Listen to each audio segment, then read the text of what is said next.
लक्ष्मण पैकरा। आज मैं हूं प्रतापपुर में पद्म श्री माता राजमोहिनी देवी आश्रम खोरमा में, जो कि यहां कल से 17 और 18 2 दिवसीय आर्थिक गण व्यवस्था को लेकर आदिवासी विशेष पिछड़ा समुदाय इसको ऊंचा उठाने के लिए और व्यापार में आगे उठाने के लिए, जिसका रुझान बहुत कम हो जा रहा है और हमारे लोग बहुत कम है। तो इस क्षेत्र में हमारे इस मुहिम के जन्मदाता और क्रिएटर नारायण कासो टेकाम के नेतृत्व में कल 16 और 17 और 18 तारीख को यहाँ आर्थिक प्रशिक्षण लिया गया था, जिसके लिए फील्ड ऑफिसर नियुक्त जो हर गांव में जाएंगे, जिसमें विभिन्न राज्य के से दूर राज्य से उड़ीसा, झारखंड और सरगुजा छत्तीसगढ़ के बहुत सारे कैंडिडेट लोग आए थे, जो कि सफलतापूर्वक ट्रेनिंग लेके यहाँ से जा चुके हैं। और यहाँ पर हम आज ट्रेनिंग का लगभग ख़त्म हो चुका है, सभी प्रत्याशी जा चुके हैं और जो पुराने विलेज ऑफिसर थे उन लोगों का समीक्षा बैठक लिया जा रहा है। और इसी कड़ी में मैं आगे इसको बहुत बड़ी रूप ले चुका है। आज हम उसको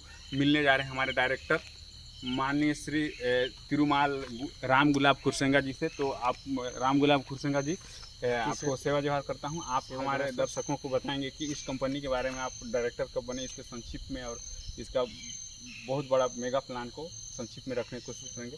तो आप सेवा जोहार पुनः। मैं गुलाब नाग खुरसेंगा, मैं कोयतुरवेल ट्रेडिंग कंपनी के डायरेक्टर।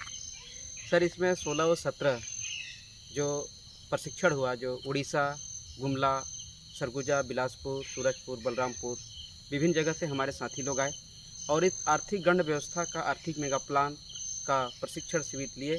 आर्थिक गण व्यवस्था बता दूं थोड़ा सा कि उस समय में हमारे आदिवासी लोग कबीला में रहते थे, एक समूह, उसको डिफाइन करके गंड कहें तो जो शब्द है जो कबीलाई शब्द से आया है, जो निकल के आया है, ये हमारा इसी के आधार पर 3 कंपनियों बनाया। पहला है यूटीजी कंपनी, दूसरा कोयतुरवेल रिटेल और तीसरा कोयतुरवेल ट्रेडिंग कंपनी। ये एक कंपनी है जो हमारा बरार, जो आदिवासियों के बरार आता है उसमें जमा होता है। 2 कंपनियां हैं, इसमें शेयर आता है। इस काम को करने के लिए ज़्यादा कुछ करने की ज़रूरत नहीं है सर, इसमें सिर्फ 3 काम करना पड़ेगा। प्रथम काम यह है कि यूटीजी में रेगुलर अपने आय का 1% जो अधिकारी कर्मचारी हैं उनको डोनेट करना है, दान करना है, जो 1%। दूसरा है कि दोनों कंपनियों जो है उनका शेयर 500 रुपये कम से कम रखा गया, ताकि हर गांव के लोग, एक आम आदमी खरीदा जा सके। 500 रुपये खरीदना है, दोनों कंपनियों में शेयर लेना है, तीनों में। दूसरा काम हो गया।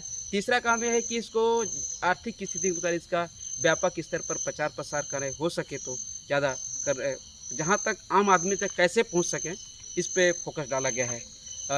इतना ही कहना चाहूँगा सर। आप लोगों का बहुत बहुत धन्यवाद आप आए और हमारे इस आर्थिक गण व्यवस्था को एक सभी आदिवासियों के जो बेरोजगार युवा हैं, हम कैसे एकता के सूत्र बांधकर पूरे भारत में इसको ले जाने का बहुत बड़ा प्लानिंग बना करके तैयार किए हमारे डॉक्टर नारायण कासो टेकाम ने। मैं सभी साथियों का सेवा जवाब धन्यवाद सर। तो मैं इसे आपसे एक और पूछना चाहूँगा, जैसे कि हमको ज्ञात है लगभग 2017 से इसका चालू हो गया था, लेकिन अभी कुछ इसका परिणाम हो रहा है। तो जैसे कि मैं दर्शकों को बताना, आपके माध्यम से जानना चाहूँगा कि जो TRC है, ट्राइबल रिसोर्स सेंटर, इसके बारे में कुछ बताइए, उसमें क्या फ़ायदा है और इसमें इसको करने से हमारे आदिवासी समुदाय के जो विशेष तबके के उनको क्या फ़ायदा, उसके जीवन में आर्थिक रूप से क्या क्रांति आएगी, क्या बदलाव आएगी, संक्षिप्त बताएं। सबसे पहली बात तो ट्राइबल रिसोर्स सेंटर TRC, इसका ट्राइबल रिसोर्स सेंटर हिंदी में कहें तो आदिवासी संसाधन केंद्र।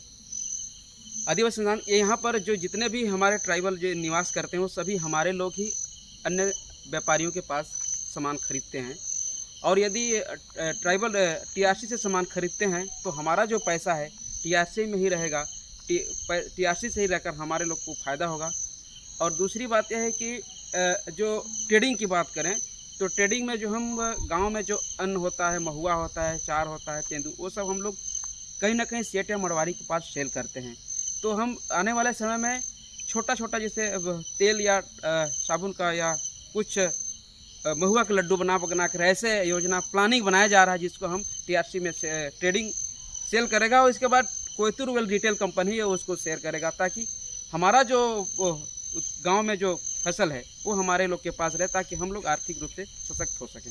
जी सर, मैं आपको बहुत समझ गया। मेरे समझ से ये है कि आप इससे जो हम कोई क्रय विक्रय करते हैं, लेन देन करते हैं, तो हमारे कहीं ना कहीं हर गांव में देखा जाए तो इसका एक सिस्टम बना है, जो उस सिस्टम में हमारे से हम लेने के जो एक आखिरी जब वहाँ विभिन्न स्रोतों से आए उत्पन्न पैसा मिल जाता है, वो तो एक आखिरी छोर जाके किसी सेठ मरवाड़ी या बनिया के पास चला जाता है, तो उसको रोकने के लिए किया गया है। तो आज की इस कड़ी में इतना बताया, इसके लिए आपको बहुत सेवामान सेवा जोहार। आओ आगे कड़ी में फिर आपसे मिलते रहेंगे और बढ़ी जानकारी के लिए आपको बताया इसकी बहुत धन्यवाद। बहुत बहुत सेवा जोहार।